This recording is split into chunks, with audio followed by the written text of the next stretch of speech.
உள்ளி தீயல் செய்ய தேவையான பொருட்கள்: கடுகு, நல்லெண்ணெய், சின்ன வெங்காயம், கருவேப்பிலை, உப்பு, அப்புறமா புளிக்கரைசல், அப்புறம் முழு கொத்தமல்லி, அரை மூடி துருவிய தேங்காய், அப்புறம் மிளகாய் தூள் அல்லது முழு மிளகாய். நம்ம இப்போ திருகிய தேங்காயை போட்டு நல்லா பொன்னிறமாக வறுத்து எடுத்துக்கிடலாம். தேங்காய் நல்ல விளைஞ்ச தேங்காவாக இருக்கணும். இந்த மாதிரி பொன்னிறமாக வறுத்து எடுத்துக்கலாம். கரிஞ்சிடக்கூடாது, கரிஞ்சால் நல்லா இருக்காது. இனி அடுத்தது முழு கொத்தமல்லியை போட்டு பொன்னிறமாக வறுத்து எடுத்துக்கலாம்.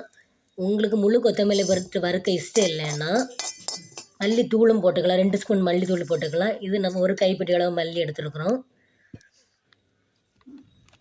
மல்லித்தூள் நல்லா பொன்னிறமாக வறுத்தாச்சு. நம்ம இது கூடயே மிளகா வத்தலை போட்டு லைட்டாக வதக்கி எடுத்துக்கலாம். மிளகா வத்தலாக இருந்தால் ரொம்ப நேரம் போட்டு வதக்கலாம். இது மிளகாத்தூள் நல்லா அந்த இறக்கக்கூடிய பருவத்தில் போட்டு நம்ம வதக்கி எடுத்துக்கிடணும். மண் சட்டி நல்லா சூடாயாச்சு. ஆயில் ஊற்றலாம். ஆயில் சூடானா நம்ம கடுகு போட்டுக்கலாம்.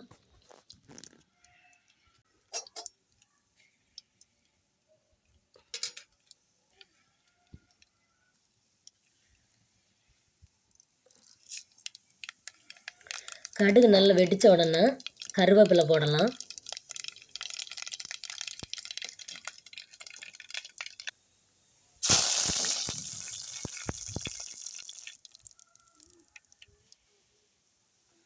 அடுத்தது முழு சின்ன வெங்காயத்தை சேர்த்து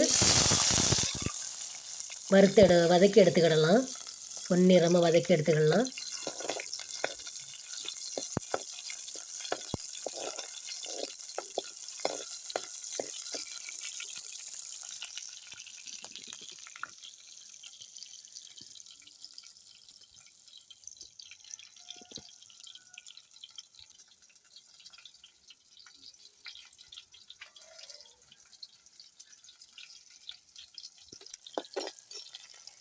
வெங்காயம் நல்லா வதங்கியாச்சு. இனி புளி கரைசல் விடலாம். புளி கரைசல் கொஞ்சம் கொதித்த உடனே நம்ம அரைச்ச விழுதை அதில் சேர்த்து நல்லா கலக்கி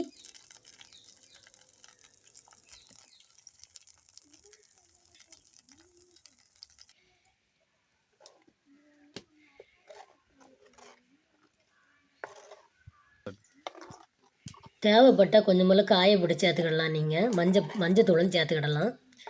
இது இனிமேல் நல்ல எண்ணெய் பிரிய நம்ம வந்த உடனே இறக்கிற வேண்டியது தான். குழம்பு ரெடி ஆயிட்டு நல்லா கொதிச்சிட்ருக்கு.